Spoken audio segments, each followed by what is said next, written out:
Okay, yeah. So we can do the YouTube. We can't do Facebook. So All whatever right, man. is No what is. problem. You can always post it up later, right? Yeah. Yeah. All right. There we go. All right, guys. Welcome back for another episode of Triggered. Of course, like I said, we're just gonna jump right into it. My man Luca Brassi, best friend on the show. We're gonna be talking about a little bit on a mini series of alternative medicine, going into fitness and a little nutrition. And like we were saying just offline, how many people think they're doing things right, but they're really not. They're actually doing things wrong, and it's actually hurting them more than it is helping them. So let's jump into it. Luke, go ahead, tell everyone who you are, what you're about, and what you're doing, my man. All right. Well, government name is Luke Olensky. Stage name and fitness name is the American Dream LUCA BRASSY. For those of you who might not know, better get with the program. That's all I'm going to say about that. But yeah, so I've been involved in fitness for years, man. I've been doing it since I was 13, and currently I've been doing it professionally since 2009. And more or less, that just means I've been getting paid for it since 2009. Prior to that, I was training, but I wasn't getting paid for it. But yeah, I'm certified through National Academy of Sports Medicine for regular personal training. I also have 3 specializations for group training, sports enhancement training, and corrective training. I come from the weight loss background. I usually weigh in anywhere between about 185 to 195, depending on the time of year. But when I was 16, I weighed about 260. So I come from the weight loss background. So I also specialize in that, even though I don't have the certificate to actually say that. I do specialize in weight loss. And then, obviously, aside from training and stuff and my own personal fitness, I did some modeling. I come from the pro wrestling background. I do acting, about that. Okay, me and you are working on script together. Yeah. Also, I do music. I host 2 of my own podcasts. Had a #1 best-selling book on Amazon last year. So, jack of all trades, man. Me, bro. I get involved with everything. I love it because that's I'm right there with you, man. And guys, if you haven't checked out yet, go check out Amazon.com. Look up the book 20 Reasons to Diminish Self-Doubt. 20 Reasons and Ways, sorry, to Diminish Self-Doubt. Definitely correct me. You got it. I'll tell you guys, I picked up the book. All my friends have. Like, it's a great book. It's really worth it. Personally, if I were to rank it up there, I would go up there with Atomic Habits, Rich Dad, Poor Dad, one of those things. So definitely throw it up there high up on that pedestal. Thank you. So do that. A little bit later, we'll be throwing out your Facebook and some more contact info, all that good jazz. Yep. But yeah, I mean, let's get into it. We're about the same height. Actually, I think you're a couple inches taller than me. I'm 5'5". You're what, 5? About 5'8". 5'8". And I know when I was younger, I got on the chunky side too. I mean, I definitely gained some weight since getting out of the Army. But explain to people, like, when you were 13, 14, starting this wrestling career, kind of how that started, because that's a huge story in itself. Well, the way that started, I've been a wrestling fan since I was about 2 years old. I don't keep up with it anymore because, quite frankly, my personal opinion, I might get some hate on this. I think it sucks now. That's just my opinion. I think Jim Cornette said it the best with that. It looks like Holiday on Ice. You can tell that it's choreographed. You can tell that they're working together. Back the era that I came from, and I'm talking the era of the mid 80s to the mid 2000s, it somewhat looked like they were having a legitimate physical confrontation. You know what I mean? Now you can tell it's almost a stunt show now in a lot of ways. You can tell that there's cooperation going on. Yeah, acting was a lot better back then. Back in the day, you take a guy like Harley Race, and you put him in the ring, he could make it look real. There's certain guys that could make it look real. But the way I got started was when I was about 12. It was right before my 13th birthday. This guy, Richard, that I knew, he calls me up one day and he says, "Hey, man," he goes, "there's a place that offers wrestling for kids, like right around the corner from your house." And I was like, "Really?" So I went over to check it out, and they had a ring in there, but that was for 18 and older. I was only 13. And but they did amateur wrestling, Olympic style, which I wasn't really interested in. But I figured, you know what? I got to get in that ring. Somehow, some way, I got to get in that ring. And if this is where I need to start, with the amateur in order to try to somehow get in there, I'm like, that's what I'm going to do. So I ended up signing up for wrestling, the Olympic mat wrestling, folk style and freestyle and Greco-Roman, that type of stuff. And me and this other kid, his name was Eddie. Okay, I'm not going to use last names here, but the kid's name was Eddie. And we always used to, we were both into the pro wrestling like a lot. He liked Austin. I liked Shawn Michaels. We used to wrestle and stuff, before our practice would start. We would watch what they were doing in the ring and then try to mimic it. We would try to learn without actually being in there learning. We would just watch them. And I'd watch and be like, okay, so this is how you lock up. And I'd be like, Eddie, come here. And I'd be like, okay, so you lock up. This is how you take the wrist. This is how you transition to a headlock. I'm like, okay. And so I started to kind of get it. And I'm like, this is pretty cool. So the owner of the place saw this happening day after day after day. So finally one day me and Eddie happened to be early before anybody else got there. So Jack, the guy who owned the place, came up and he was like, hey, he goes, you want to jump in the ring, see what it's like? So I'm like, yeah, definitely. I talk about this in the book, actually. So I ran over and I rolled my little chubby ass through the bottom rope. And I got up. And I remember Eddie, he climbed up on the apron and he took the time to go, my first time in a wrestling ring. And me, I just jumped right in because I was just like, I want to see what this is like. So I'm not saying anything. I just want to know what it's like. So I get in and I got up and I remember I went around to all 4 turnbuckles and I hit the ropes a couple of times and I stood in the middle. I bounced around and I realized that I had never been more comfortable in my life. And so I went home that night and over dinner, I told my dad, I'm like, Dad, somehow, some way I have to get in that ring. I was just like, that's what I want to do. That's where I want to be. I got to get in the ring somehow. So he made a deal with me. Okay. Now, most parents would probably say, no, we're not doing that. Okay. And here's why. Okay. And, not getting hurt. Right. And I don't disagree with that. They have good intentions. They're being good parents. But the way my dad was a good parent was he said to me, okay, he goes, listen, you keep up your grades in school. I was about 13. He goes, you keep up your grades in school. I will somehow find a way to get you in. You have my word on that. And so I said, okay, kept my grades up. So, he started finessing a little bit, talking with the owner, seeing what he could make happen. So slowly I kind of got buddy with the wrestlers, the big guys, the big guys, quote unquote. So little by little, they started teaching me little certain things here and there, how to fall, how to hit the ropes, how to hit the buckles, how to chain wrestle, lock up, all these different things. So over the course of a year, I had a fairly decent, repertoire, I wasn't great or anything like that, but like I was learning, and I was doing well. I was way ahead of a lot of the other kids. In the meantime, they started the Saturday morning program. It didn't last very long, but those kids, I was light years ahead of those kids because they had no formal training. And I had already been training for like 6 months, not a lot, but enough where I knew how to fall. I knew what I was doing a little bit. Time went on. I'm going to wrap this up here. I don't want to extend this too long, but we ended up going on opening our own school.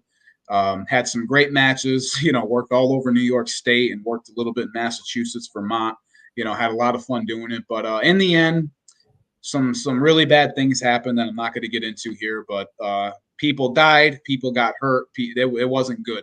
And we ended up closing our doors and I went off to college. But, at 18, when we first closed down, I was pretty lost. I got to be honest, man. I was not in a good place mentally.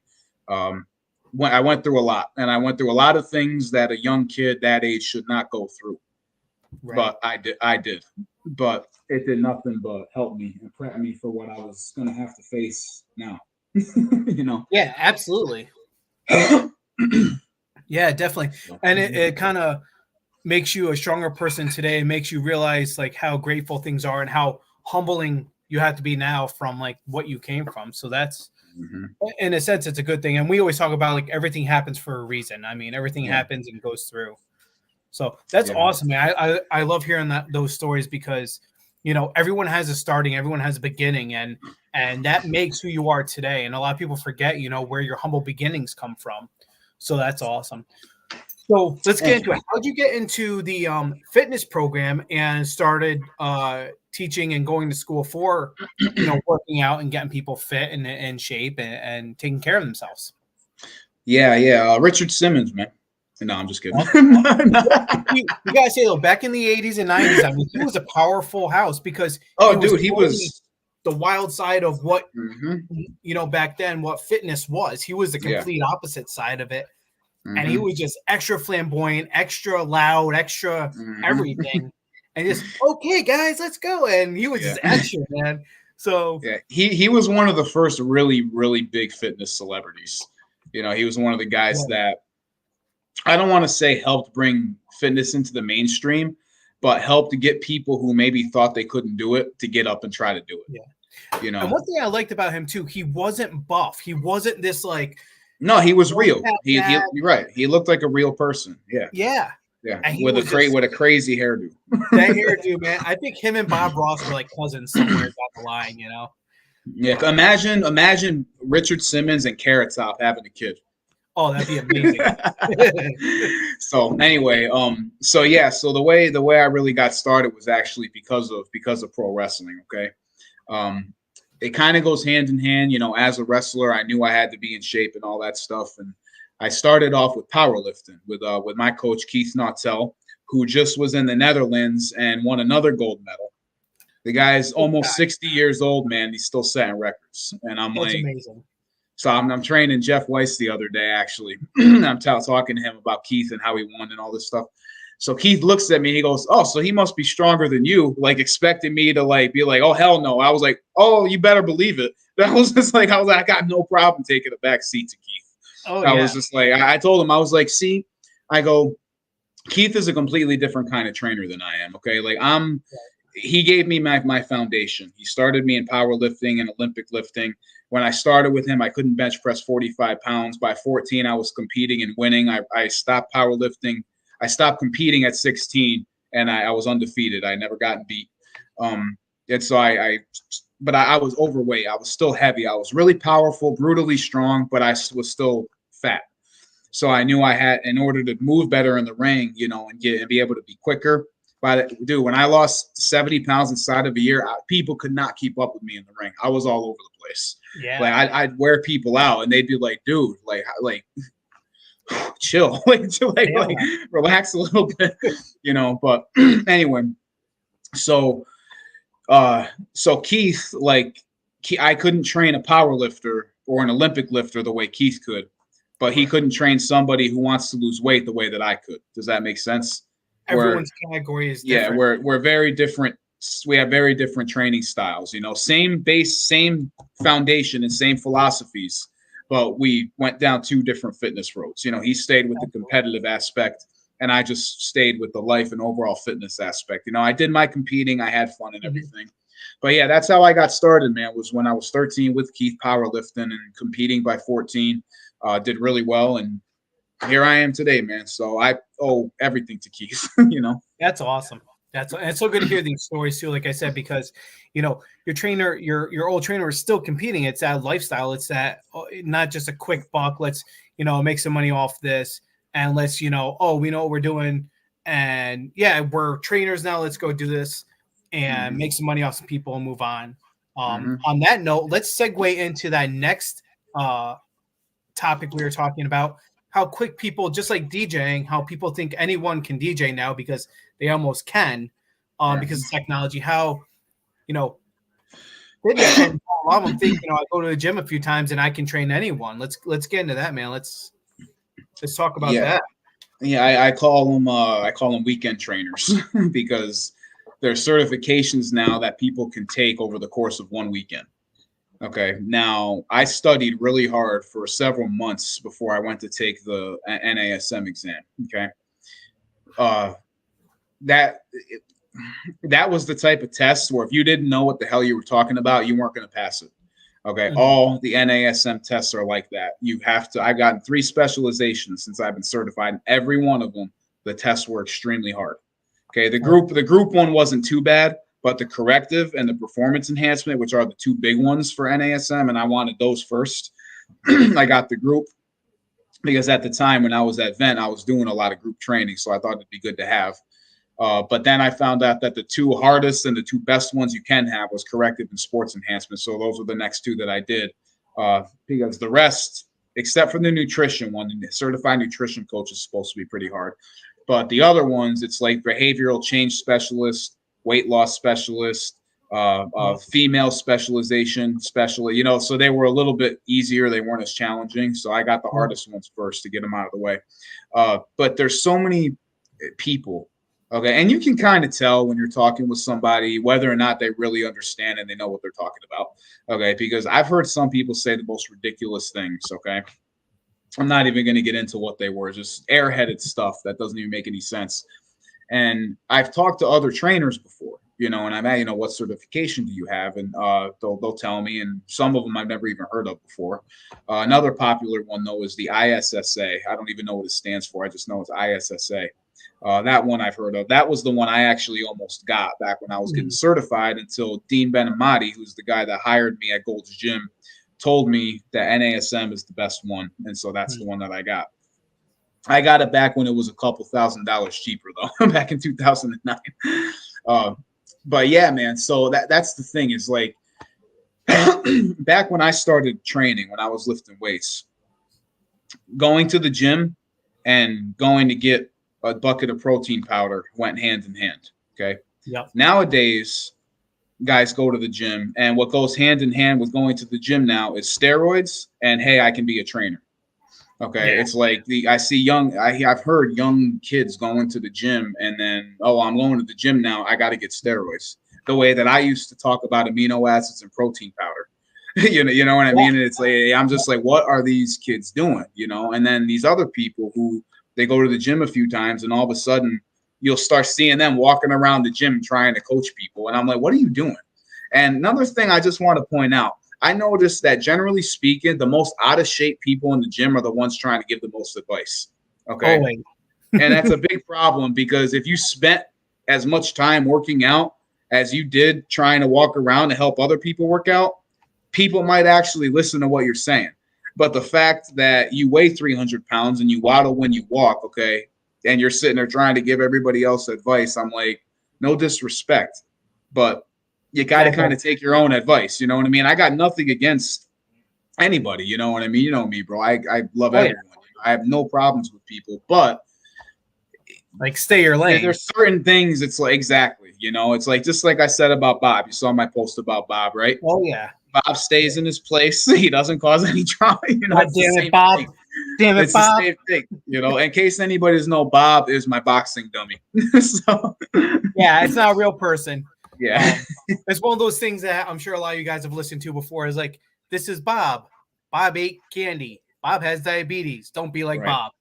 One of those things, which I absolutely love because I thought that was a perfect thing for like marketing of like. Every Bob is offended because and yeah, now we're shut down on Facebook because Bob is offended. I'm just kidding, guys. That's not the reason why we're shut down on Facebook.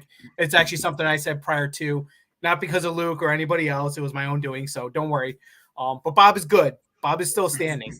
But yeah, man, I totally agree. I mean, it's kind of like with the military, how, and I always love, this was my favorite, and I'm sure a lot of vets can reside in this, is you're talking to somewhere and they're like, oh, you were in the Army or the military or whatever branch you were in. Yeah, I almost did it, or I was going to, but then like, no, there's no comparison there, man. Like the whole, and we'll go down this, the Tom Brady thing of like, oh, the NFL is like a deployment. No, guy, no, it's not. I'm sorry. Let me shut you down. It's totally different. I don't care if you're away from your family. That don't mean nothing. You're getting paid millions of dollars. Like, suck it up. That's your job. Just like us in the military, we pretty much have the same kind of mindset. We don't make millions of dollars by any means, but it's like, you know what? It's part of our job. We signed up for it. Gotta do our duty. Gotcha. But yeah, man, it's crazy though. Like, yeah, there's so many people who think they can be like personal trainers now and personal fitness trainers and all this. And that's why I created some of this mini series that we're on, because I wanted like the best of the fitness, best of the alternative medicines on the show, because there's no other way to display and help and promote this kind of lifestyle without the best. If you guys haven't heard, last week we did Katie Chapman, who is a national dietitian and nutritionist who specializes in like bariatric surgeons. So it's like, that's a perfect person for diets and nutrition and getting fit on that side. And that's why I have you on tonight, man, is because you know all about how to get fit, how to get trained. Let's rewind about 2 years ago. I remember you were doing the competitions where you were just super cut, man, and you were so strict on the diet. And I was like, man, like, and back then too, I was a lot skinnier because I was in the Army and I had to be. But it was like, wow, I thought I was like on bad calories. So talk about like that kind of a little bit of that life, and that was part of your a chapter of your life where you had to do that. Mm-hmm.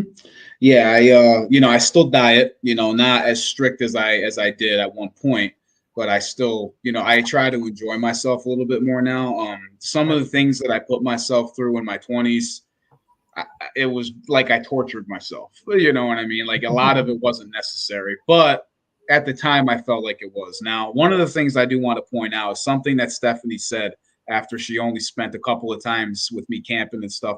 I remember you told me that she said, for a guy who's such into fitness, like he really loves his junk food. And I just want to say that the reason why is because I generally would see you guys and do see you guys on weekends, which I take Saturdays off. You know what I mean? And when I'm camping, I take the whole weekend off. So so the only time she saw me was when I was pigging out on Doritos and cake and candy and beer. The Reese's cups. Yeah. Thanks, Stephanie. I know you're back there laughing and listening. Oh yeah, she is. She says that's what you're getting for Christmas. All right, I expect that. I still have the last bag you got me. It's still on my counter. There's some missing, but I still have it. But anyway, so back when I was about 26 was the first time, and I had been dieting for years. I started really getting strict on my diet when I was 16. And that was at a point, I remember when I was 16, when I first started dieting, all I knew at this point, again, this was all I knew. This isn't necessarily true, but back then, this is what I knew and believed. That sweet was bad and anything white was bad. And I'm not talking about people, I'm talking about food. So I knew no pasta, no bread, no potatoes, no rice. Okay. So carbs. I stuck to what later I found out is called the lean and green diet. I had no idea. And all that means is it's basically any kind of protein like meat and vegetables. And that's really what I did. Yeah. When I started. And then for some reason, there was this one summer when I was 17. I was turning 17. This one summer, I'll never forget this. I switched to cereal, and I ate nothing but cereal. I ate literally a box of cereal a day. Somehow that summer, I gained muscle, lost fat, and the doctor had no idea how I did it. He's like, wow, you're doing great, man. Your body fat's going down. You've lost weight. You look great. Like I was leaner. He's like, what have you been eating? And I told him. He's like, are you serious? And I'm like, yeah. And he's like, what kind of cereal? I'm like, whatever my dad buys. I'm like, honeycomb, Reese's, Cinnamon Toast Crunch. Yeah, whatever he buys. And he's like, so not even like the healthy ones? And I'm like, no, it's like anything. He goes, wow, man, that's not a diet I recommend. Don't do that. No, okay. No. Okay. Again, I was a freak of nature. I don't know how I did that, but I did it somehow and it worked. Now, when I learned how to diet properly, I started to understand the difference between complex carbs and simple carbs and what certain types of carbs and fats and proteins do in your body and how they combine with each other to give you certain results in that. So yeah, when I was about 26 was the first time that I really, really dieted hard. And I remember I did it for 6 weeks and it was to get ready to go on a cruise. Mm. And after 6 weeks, my abs were there, like I looked good, my delts and everything, but I was kind of thin. And I realized what I did wrong. I had cut carbs out way too early on. So the next time I did it, I was 27 and I decided to do a little 6-week competition with some people at the gym. And in this 6 weeks, the goal, I told everybody, the goal was to beat me. And I told them, I'm the trainer. So you know me, I'm going to go hard. You know me, bro. I'm all in or all out. There's no bullshit with me. So 6 weeks, I dieted super hard, strict. I'm talking, I was eating chicken and sweet potatoes every 3 hours for 6 weeks. And I've never missed a meal, and I ended up losing 21 pounds, 4% body fat. Full 6-pack. I was shredded. Like I looked good, man. And I ended up, obviously, no offense to anybody, nobody beat me in that, but I wasn't expecting anybody to, Right. So I did it because I really wanted to go hard to see how far I could take in 6 weeks, and I did great. I went down into single digits for my body fat. Wow. And then I realized that I could get those kind of results in 6 weeks if I really cracked down. So what I started doing was if I had a photo shoot or a video or something, I would schedule it at a time where I could guarantee myself at least 5 weeks. I could do it in 5. I prefer to have 6 to 8, but I could do it in 5.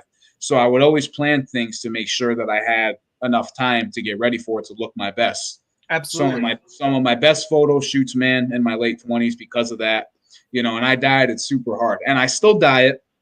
I haven't had to get the prep for a photo shoot or anything like in quite a while. So I don't really do it as much as I used to or anything. But if I had to, like, you know me, dude, I'll step into it at any time.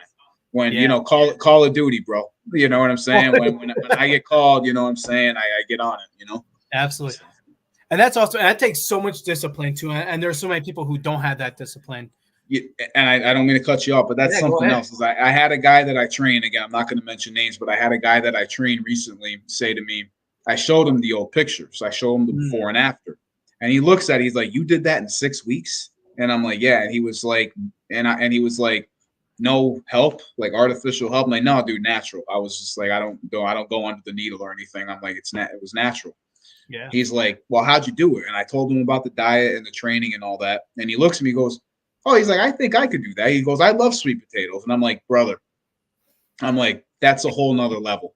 I was like, you gotta understand, man. I was like, you're not ready for that yet. Trust me. He's like, how do you know that? I was like, because every once in a while you still miss workouts, which you can't do.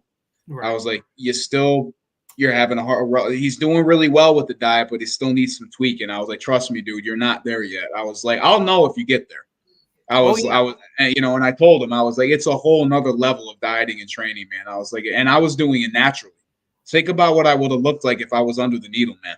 That'd be bad. Like, you know what I'm saying? Like, I would have looked like a professional bodybuilder with Tony how ripped Atlas I was. Right there, man. You know, yeah. And I was shredded. So I'm thinking, I would look at those pictures and I'm like, now imagine that cut if I was on steroids and I would have 25 more pounds on me. Yeah. I'm like, I would be ready for the stage. you know what I mean? So, yeah, man, it takes a certain kind of discipline and character to be able to do that. And I'm not putting myself over, but I'm just saying I know what it takes because I've done it. Yeah, absolutely. So I'm going to break for about 30 seconds. We're still going to go live so we can still chat, but I have to redo the new segment because it only allows me about 25, 30 minutes. And we will be right back. Luke, if you want, fill the guys and girls in on some of your music career, because that also, I think, is a big factor of the entertainment business and how the working out and fitness went. Yeah, 100%, man. You want me to go right now? Give me 1 second so I can re-record. All right, you can start, and I'll be back in about 30 seconds. All right. So, yeah. So, folks, as far as my music goes, okay, I like I said earlier, I started in professional wrestling, but then once I got out of wrestling, it ended a little prematurely. I was about 18. And my last match that I had was in Rochester, actually, when I was 18 against a guy named Jason Atlas. This was years and years ago. But when I got out of that, I was 18. I was not in a good place, and I didn't know really what I wanted to do.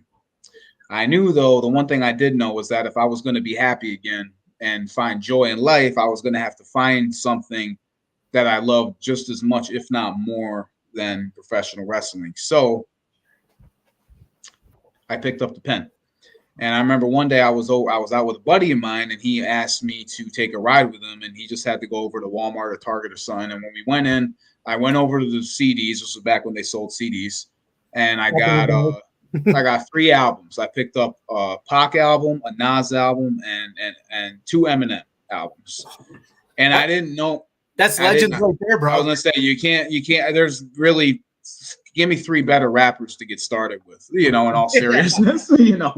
Yeah. So, I mean, well, you could throw like Biggie, I guess, into that mix, and maybe Rakim and Jay-Z. Yeah. You know, you can throw some of those names in there. But, I mean, I can't think of 3 off the top of my head to get started with that were better influences. And the thing is I loved them all for different reasons. Yeah. I am most closely related to M. Okay, like story for story, song for song, I got him. And I understood. Nas is a poet, pure poet. Oh, absolutely. And Pac, the one thing, if you listen to Pac songs and then you listen to other rappers' songs, there's a certain emphasis that Tupac would have on his vocals, where Nas would almost rhyme from the back of his throat like this. Like Nas would spit like this. Pac rhymed from the pit of his stomach. Yes. And you could hear it. Like, you know what I'm saying? He put everything he had into every single verse that he did. And not that other rappers don't, but you could hear it. You could feel it, you know, and that was why I like and that was why I like Tupac. And then so I'm listening to them and I'm like, you know what? Let me hit up my cousin Rich, because he was into music at the time and he did some writing and stuff. And I knew he had beats.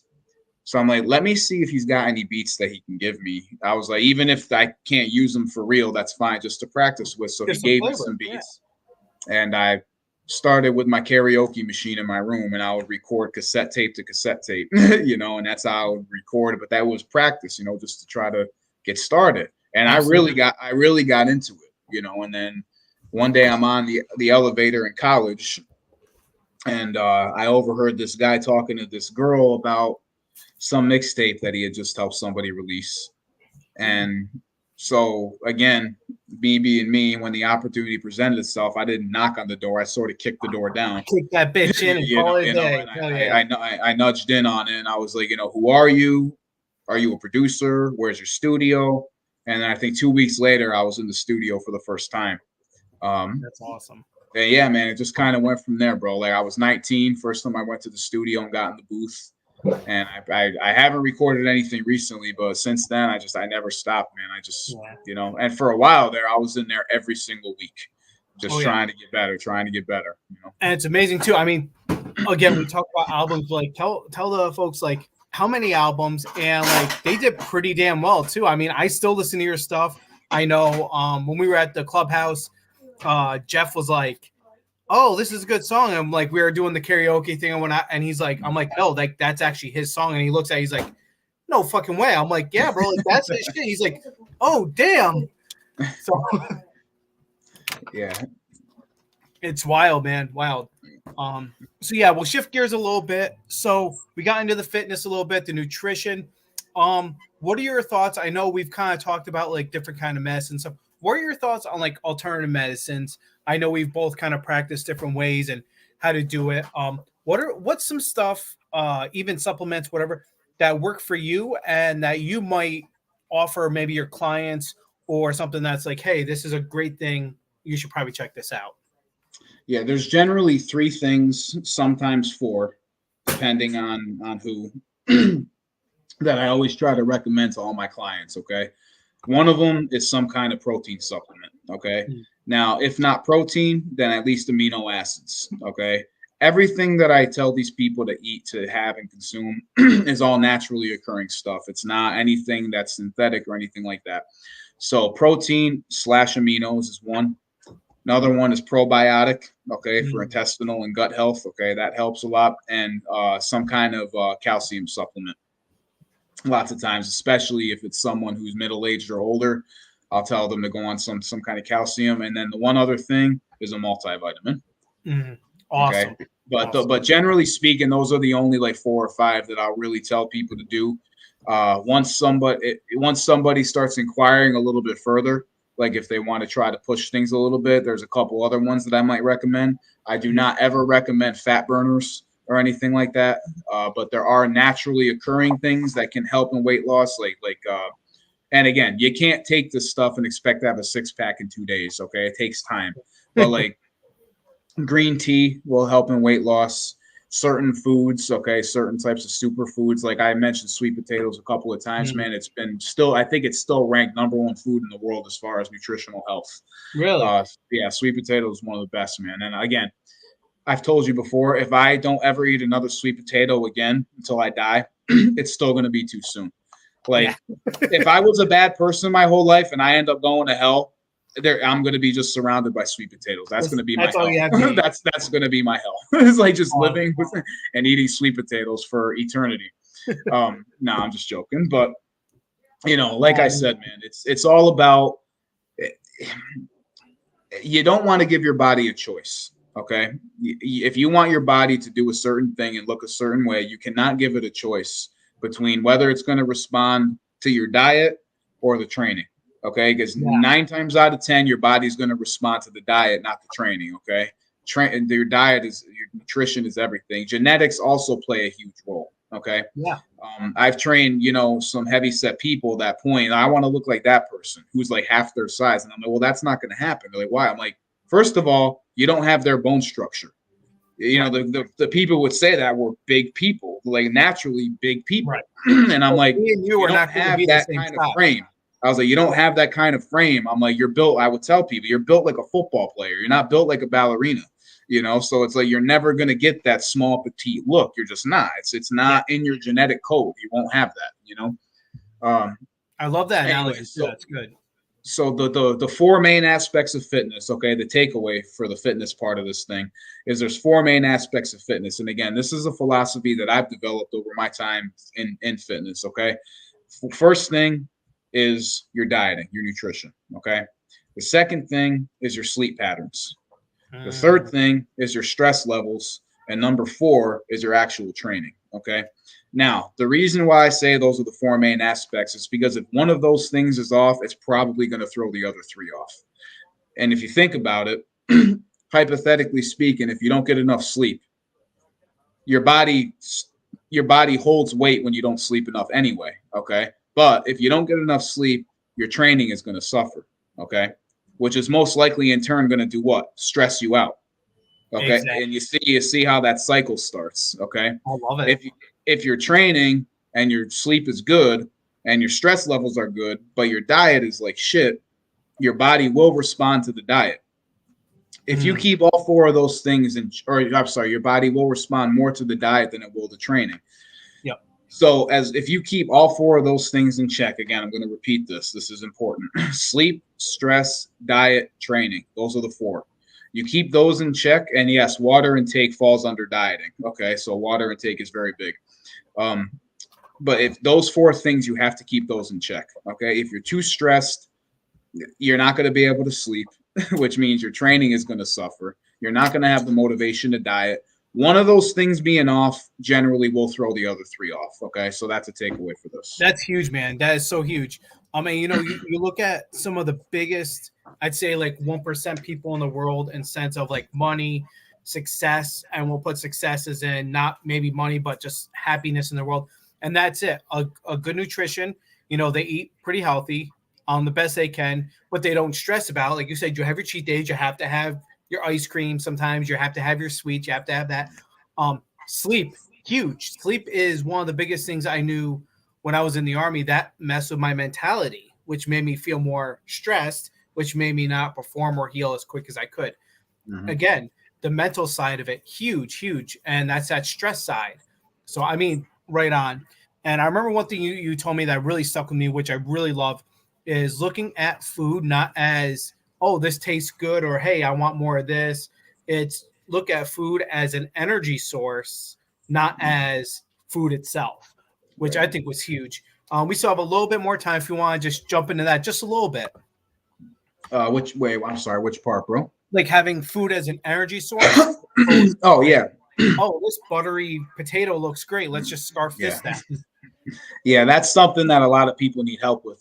I find that most people don't have a problem working out. It's the nutrition that they struggle with, which is totally normal. Okay, a lot happens with a lot of people. Yeah, man. Like I like me, bro. I'm a big ice cream fan. I love Taco Bell. I love pizza. I love Reese's Cups. Stephanie, you know what I mean? But there's a time and a place for that. You've seen my cabinets, bro. You open my cabinets, and it's like some people are like, how do you open this and look in there and not scarf all this stuff? I got snack cakes in there like Little Debbie. I got Reese's Pieces. I got some Doritos in there, some popcorn. And I'm like, well, no, that's my weekend food. My weekly food is in the fridge. And they open the fridge, and it's like lean chicken, vegetables, fruits, Greek yogurt, non-fat Greek yogurt. And that's what you'll see when you open. The only thing that will throw you off a little bit is the beer I have in the bottom shelf. But again, that's Saturday. That's Saturday. Right. And the same thing, bro.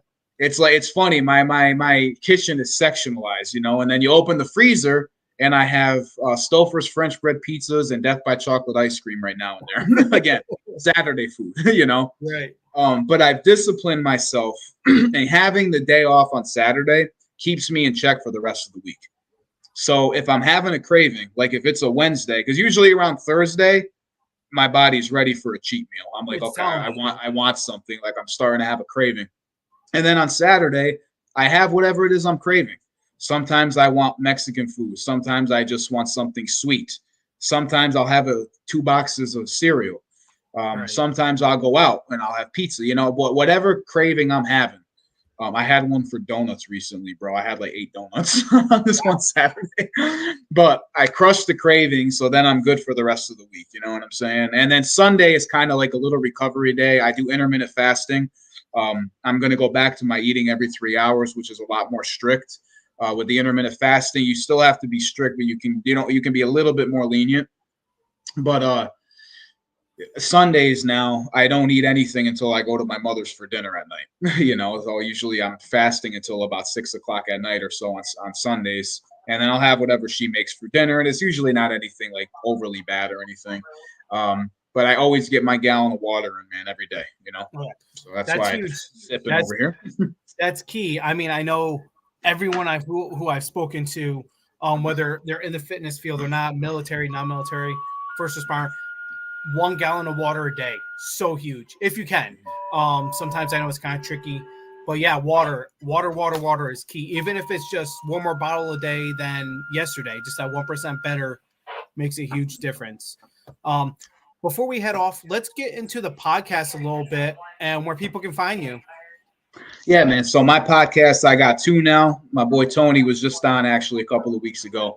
Yeah. The new one is In the Limelight live on the Focus TV 1 network. It goes live on YouTube every single Wednesday, 9 o'clock p.m. Eastern Standard Time. And then my other podcast, which is the Limelight podcast, is a visual.